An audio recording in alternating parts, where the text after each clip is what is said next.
Hey everyone, Diane here. I'm so glad that you joined my channel.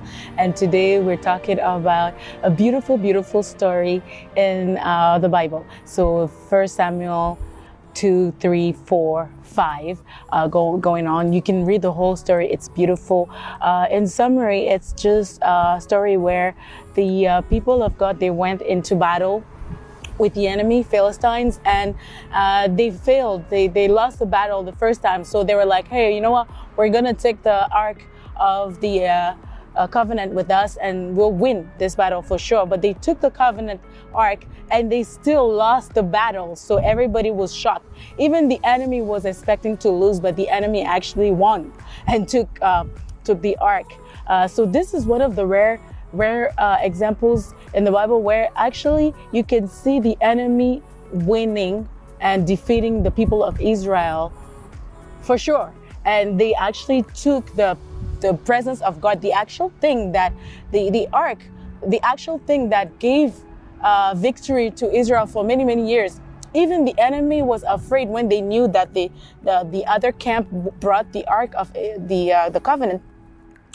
They were like, oh no, we're doomed. We're going to lose for sure.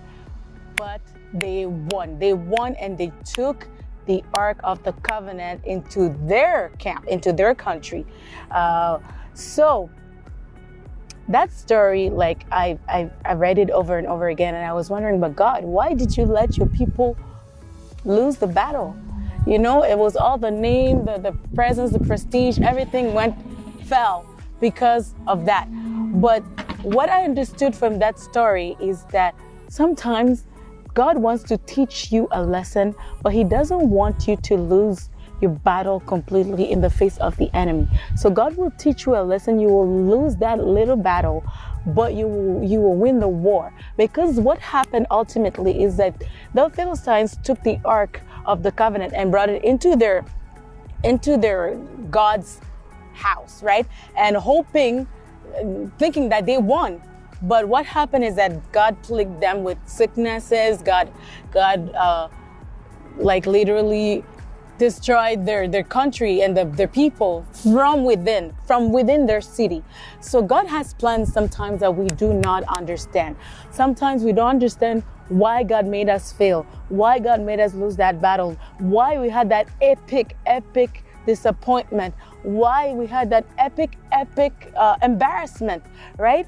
But God has a plan. I kid you not, trust me, He has a plan, and the plan is for you to be victorious, to be more than conqueror, and He wants to win completely so that there's nothing else to say after that, because all the glory will go back to Him. So in this case, when God went, there was no soldiers, there was no Israelites in the city, in the camp of the enemy, in the camp of the Philistines, and God, the ark, the presence, did the whole thing all by itself. Also, the lesson that God wanted to teach His people at this point was that put your trust in me. Trust me. God wants a relationship with you. God wants to talk to you. God wants you to talk to Him. God does not want you to trust on all these other things and trust in things that might not be Him. You know, that are not necessarily what He wants. He wants the communication with you. He wants the relationship with you. And the relationship is beyond a lot of things that you put your trust on. So it could have been putting the trust on your own strength, on your own, because Israelites knew that the Ark of the Covenant was their strength. They knew that they could destroy any enemy that came their way because it was done before. They had the confidence in that. But God wants you to have confidence in Him. And that was a little story, a little lesson that we could learn from that amazing story in the Bible. I hope this blessed someone. I hope it helps you be encouraged and know that, yes, you might have lost this battle, but you did not lose the war. The same way that Jesus Christ, died on the cross.